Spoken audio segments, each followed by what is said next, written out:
If Aquaman and a mermaid with a human bottom half and fish top half had a baby, it would be Michael Phelps. And if Michael Phelps had a threesome with a Wii Remote and iToy, the offspring would be Michael Phelps Push the Limit. Released exclusively for Kinect on Xbox 360, Push the Limit sees you getting 98% naked with a bunch of dudes while you all stroked as hard as you can at the same time.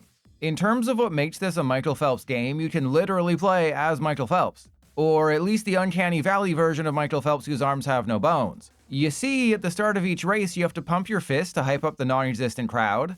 A sequence that is more frightening than any Resident Evil game, arms flailing like Professor Lockhart just used Bracky and Memento. But it doesn't stop there. Michael Phelps also lends his voice to the game, reading some explanatory lines of dialogue in a voice that is more monotone than mine. Pick your way through your career however you like. The more races you compete in, the better you'll get. At the end of the year, you'll get to compete in the annual games.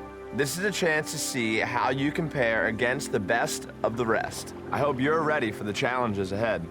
Unfortunately, Michael disappears far too quickly.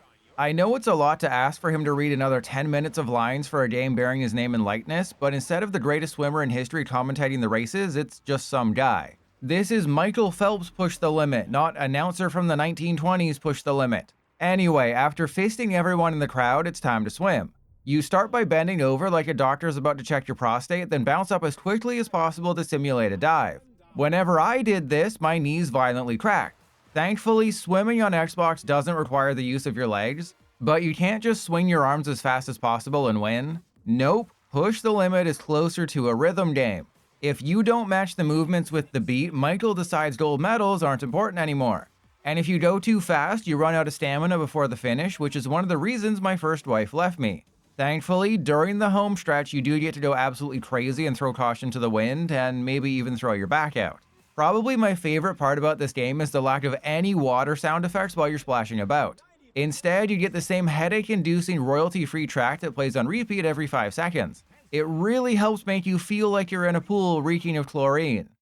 You join us on a stormy night in New York at the amazing Apex Penthouse. This is the 100-meter front crawl. This should be a great race today. Good flow. Boost available.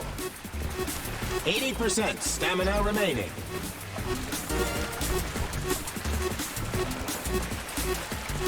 If you don't want to play as Michael Phelps, there is a career mode here. You create your own swimmer, compete in a few races, and earn XP to improve some of your stats. It's about as bare bones as can be while still being able to be called career mode. Despite the lack of features and rough graphics though, once I figured out the core gameplay, I did start to enjoy myself. The Kinect sensor does get real finicky even if you're 8 feet away, but once I propped it up on some empty bottles of lotion I had around my room, it definitely improved.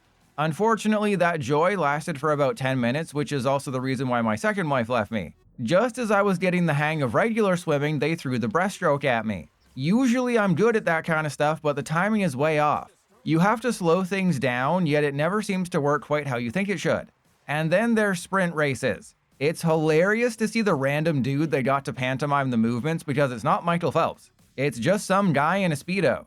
On the plus side, sprint races do away with skill and just ask you to wave your arms like a crazy person. This is probably when Push the Limit is at its best. Too bad it's the shortest possible race at just 50 meters. The longest is Endurance Race. This is 150 meters and a third of it is you not swimming because I guess the developers didn't want old people like me having a heart attack. Instead, you just move your arms to little energy circles while avoiding the bad energy circles. No, I am not making that up. Or how about standing dive? The announcer tells me I have the perfect dive angle and an optimum dive, yet I get a score of 0 out of 20,000. Yeah, I never figured this one out despite numerous attempts. Due to a combination of Kinect issues, impossible gameplay requirements, and not having the body of an Olympian, ultimately I couldn't beat off my opponents in career mode and become the next great swimmer. But like they always say, if you put a bag on her head, she could be anybody. Also, if you can't beat them, join them. Quick Play allows you to select your swimmer. I wanted to be Ryan Lochte, but settled for Michael Phelps, then choose your style from front crawl, breaststroke, backstroke, and butterfly. Lastly, you pick your difficulty. Turns out, despite me struggling with career mode, that was actually for beginners. There's 2 steps up from that. And that's pretty much Michael Phelps Push the Limit. Aside from a local multiplayer mode where you can accidentally punch someone else in the face and an optimistic Xbox Live multiplayer mode, there's not a whole lot to do here. To show just how utterly forgettable this game was, I tried searching on YouTube for a full Let's Play to see if maybe you battled the real Michael Phelps at the end while a storm raged on and he entered on a dolphin or something. Well, nothing really came up. Aside from a Conan O'Brien clueless gamer that was probably paid for and a couple of short 480p videos, there's nothing available. And that Conan O'Brien video is a mere 4 minutes long, has maybe 2 minutes of gameplay and never goes deeper than a 1v1. While you watch the trailer for Push the Limit, let me say that obviously this was designed as a cash grab to capitalize on the Kinect hype and Michael Phelps' dominance. Except the dev was probably given 6 months to make the whole thing. As a result, the swimming isn't as accurate as it needs to be, nor is the Kinect forgiving enough to be enjoyable.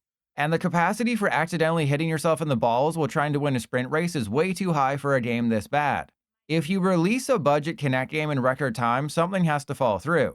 And here, that came at the cost of, making sure the game actually worked for normal human beings. Overall, in terms of a Michael Phelps game, Tony Hawk doesn't have anything to worry about in the world of licensed games. Aside from those few lines of dialogue and his lightness, this doesn't really feel like Michael Phelps dipped any of his toes into the developer's mouths. At the very least, you can turn him into a gelatinous monster that will give you nightmares. And if that's not the reason to buy an Xbox 360 and a Kinect in 2025, I don't know what is.